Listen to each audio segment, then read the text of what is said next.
Good evening you all. तो day 17 question जो है उसका हम सोल्यूशन देखते हैं। डे 17 क्वेश्चन अपना मीडियम था। मीडियम के दो पार्ट्स थे। There was one easy question and one a mid question which many of you solved. Very good, congrats to all of you. तो फर्स्ट क्वेश्चन देखते हैं सबसे पहले। तो फर्स्ट क्वेश्चन है अपन था कि एक डार्क रूम है, ठीक है। You go into that, there are 11 black socks and 11 red socks, you know that, sorry, 11 black socks and 7 red socks, you know that info. So the question was what is the minimum number of socks that आप उठा के लाओ so that you have a pair. तो जल्दी जल्दी में बहुत बच्चों ने इसको क्वेश्चन को कुछ और ही समझ लिया। तो लेट से आपको दिया हुआ है कि अगर पेयर है, what does a pair mean. Pair का मतलब होता है कि socks, two socks of same colour, two socks of same colour. तो लेट से फर्स्ट आप रूम में गए, ड्रॉअर में से आपने फर्स्ट सॉक उठाई, वो कुछ भी हो सकती है, ब्लैक या रेड, लेट से ब्लैक। सेकंड उठाई, लेट से वो क्या हो सकती है, ब्लैक या रेड। थर्ड उठाओगे तो वो भी बच्चों ब्लैक या रेड ही होगी ना, तो पेयर बन गया। तो इफ़ अगर लेट से, तो केस क्या हो सकते हैं कि फर्स्ट आपने ब्लैक या रेड उठाई तो लेट से ब्लैक आ गई, सेकंड ब्लैक आई तो अपना तो दो में ही काम चल गया। लेट से फर्स्ट ब्लैक उठाई, सेकंड रेड आई, थर्ड जो उठाई वो भी ब्लैक या रेड में से ही कुछ होगी ना। तो इन एनी केस मिनिमम अपने को कितनी चाहिए, मिनिमम अपने को चाहिए, minimum we need 3. That is the answer, simple. So first part was really easy. You had to just tell कि what is the minimum number of socks that we need. ठीक है, तो this was the first part. तो बच्चों आप में से day 17 के फर्स्ट पार्ट में बहुत बच्चों ने गलती क्या की कि उन्होंने क्वेश्चन को ऐसे समझ लिया कि let say it was asked कि what if we want minimum, which question अगर ऐसा होता लेट से कि हमें दोनों तरह के एक डिफरेंट सॉक चाहिए, तो what is the minimum number of socks that we should take out. तो लेट्स सी, तो अगर मैं फर्स्ट 11 टाइम्स, सोचो मेरा बैड लक इतना है कि मैं 11 टाइम्स गया and I got only black socks, so 12th time I will get a red sock, ठीक है, and 13th time I will get another red sock, ठीक है। तो इफ़ इट वॉज आस्क्ड कि आई नीड टू पेयर्स तो answer होता 13। अगर पूछा होता कि I need 1 sock of each colour तो आंसर होता 12। तो जो सब आपने आंसर दिए अलग अलग, उनका यही मीनिंग था कि आपने क्वेश्चन अच्छे से नहीं सुना। तो अगर आप क्वेश्चन अच्छे से सुनते तो आपको समझ आ जाता कि this was a very easy question, 3 was the simplest easiest answer to this question. So let's move on to the second part. Second part was a bit challenging though. Second part was a bit challenging in the sense कि इसमें आप लोगों में से काफ़ी ने last में mistake कर दी कुछ। क्या लास्ट में मिस्टेक की देखते हैं। तो लास्ट में जो मिस्टेक थी सबने की वो ये थी कि सबसे पहले तो अच्छा बहुत बच्चों ने ये देख लिया कि अच्छा if the snail is going up 3 meters one day and 2 meters down, 2 meters up one day on a day and 1 meter down on the night। तो सबने ये तो देख लिया कि यार अच्छा नेट वो जो है वो 2 meters जा रहा है अप ऊपर, वेरी गुड, ठीक है। If it's going 2 meters up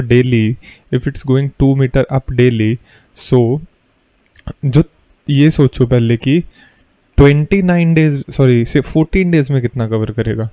in 14 days it will cover how much, 28 meters। तो 28 पूरे दिन हो चुके, नाइट भी हो चुकी and it has completed 28 meters। तो now on the 15th day what happens, on the 15th day the snail is at somewhere here at 28 feet, at 28 not meter, sorry it's feet, 28 feet यहाँ पे है कहीं। बचा कितना उसके पास, बचा कितना रास्ता, 3 फीट बचा ना। एंड एक दिन में कितना कवर करता है वो 3 फीट। अगर दिन में 3 फीट करता तो दिन में कवर कर लेगा, बस टॉप पे पहुंच गया, स्लिप थोड़ी होगा। तो hence the answer is 15 days, because 15th day पे ही will cover 3 feet. So 28 + 3 is 31 feet.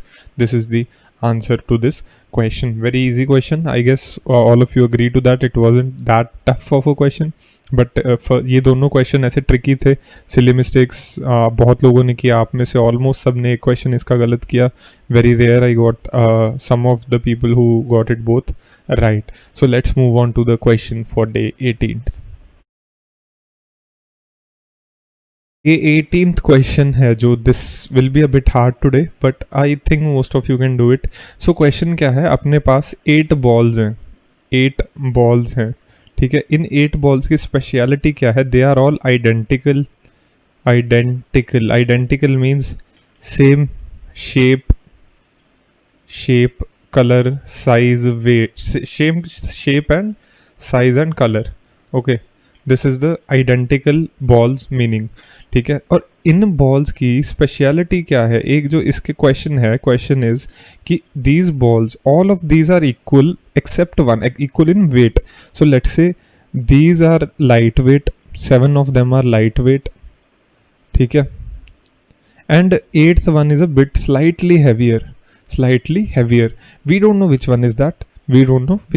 Of course. तो आपके पास, so what you have with you, what tools you have with you is a balance, a scale.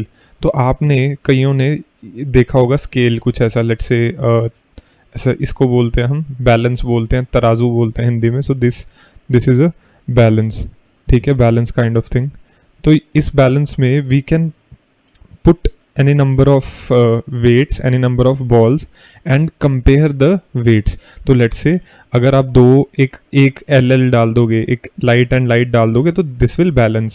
So and if let's say you pick up balls and one is light, one is heavy, so this will tilt towards this side and you will know which one is heavy. But the question is something different. The question is you can only weight twice. You can only measure or measure it twice, only measure twice. तो इस scale को आप सिर्फ 2 बार ही use कर सकते हो, उसके बाद ये ख़त्म हो जाएगा.